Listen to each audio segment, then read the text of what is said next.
আপনার দলের সংবিধান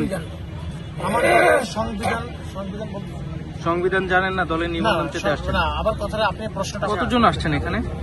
এখানে আমরা অনেকেই আসছি, আশপাশেই আছে। আর আমি দলের পক্ষে, আমি চেয়ারম্যান এবং আমার প্রচার সম্পাদক একসাথে বসছি। আপনি চেয়ারম্যান দলের? আচ্ছা, আপনি কি চাচ্ছেন? কেন? আমার নাম মিকাইল ইসলাম রাজ, আমি চেয়ারম্যান বাংলাদেশ নাগরিক দল। 22 জেলায় কি কমিটি আছে কিনা? অবশ্যই আছে, সব জায়গায় আছে। কোথায় কোথায় কমিটি আছে? আমরা 23টা জেলায় কমিটি। আপনাদের সদস্য 40,000 থাকার দরকার নিবন্ধন পেতে হলে।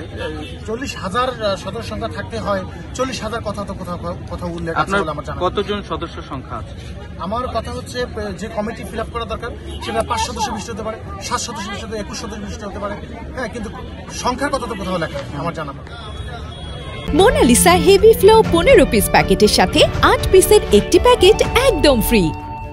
আপনি এসেছেন কেন আজকে এখানে? আমি এখানে এসেছি যে আমরা সবসময় বরাবর দেখে এসেছি বিগত বছরগুলোতে, বিগত সময়গুলোতে নির্বাচন কমিশন একটি গণবিজ্ঞপ্তি জারি করে রাজনৈতিক দল নিবন্ধনের জন্য, কিন্তু রাজনৈতিক দল নিবন্ধনের জন্য যে গণবিজ্ঞপ্তি জারি করে, সেই গণবিজ্ঞপ্তি জারি করার পর একটা তামাশার, একটা প্রহসনমূলক একটা নাটক সাজায়। মাঝখানে শত শত কিছু রাজনৈতিক দল রাষ্ট্রীয় কোষাগারে টাকা জমা করে, এগুলি তাদের ফায়দা, এছাড়া আর কিছুই নয়। তাদের পছন্দ মতো একটা অদৃশ্য শক্তির পায়তারায় তারা কয়েকটি রাজনৈতিক দলকে তারা নিবন্ধন দেয়, হয়তো বিভিন্ন কারণে, টাকার বিনিময় হতে পারে, বিভিন্ন ক্ষমতার বলে হতে পারে। আমাদের দলের সদস্য হতে হলে তাকে অবশ্যই বাংলাদেশি নাগরিক হতে হবে, যেহেতু আমাদের নাগরিক দল।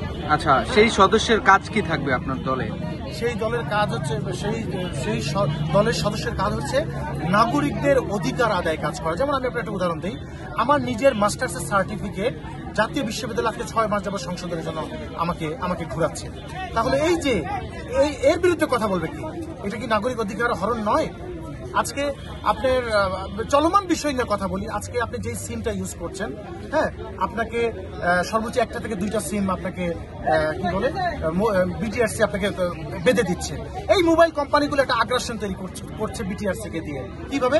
আপনি বাংলা লিঙ্কের কাস্টমার হলে বাংলা লিঙ্কই থাকতে হবে, এবং তারা যখন যে প্যাকেজ দেবে সেই প্যাকেজ আপনাকে থাকতে হবে। তার মানে তারা আপনাকে নাচের পুতুল বানাচ্ছে। ঠিক আছে, নিয়ম কি বলেন তো?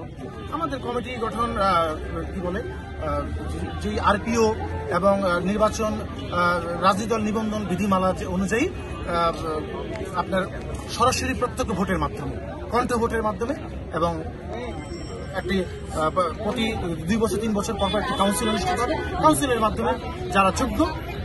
আর এখানে আরেকটি কথা বলতে চাই, আমার দলের কেন্দ্রীয় কমিটিতে যিনি চেয়ারম্যান হবেন তার কিন্তু অবশ্যই বয়স 30-এর উপরে থাকতে হবে, এবং তাকে অবশ্যই মাস্টার্স কমপ্লিট থাকতে হবে। মাস্টার্স কমপ্লিট ছাড়া কেউ চেয়ারম্যান হতে পারবে না, এবং মাস্টার্স কমপ্লিট ছাড়া সে মহাসচিব হতে পারবে না। বুঝতে পারছি। আছে কিনা আমাদের 40,000 সদস্য? এর উত্তরে আমি একটা কথা বলতে চাই, আগে স্কুল নাকি আগে ছাত্র? স্কুল যদি না থাকে, নির্বাচন কমিশনের বিধিমালার ভিতরে কিন্তু 40,000 সদস্য থাকলে এই আইন তো কালো আইন। এই আইনের বিরুদ্ধে এখানে বসেছি। এই আইন সংশোধন করতে হবে। আগে স্কুল যদি না থাকে তাহলে ছাত্র আসবে। এখন আপনি সংশোধন চাচ্ছেন নাকি আপনার নিবন্ধন চাচ্ছেন? আমি সংশোধন সহ প্রত্যেকটি রাজনৈতিক দলকে নিবন্ধিত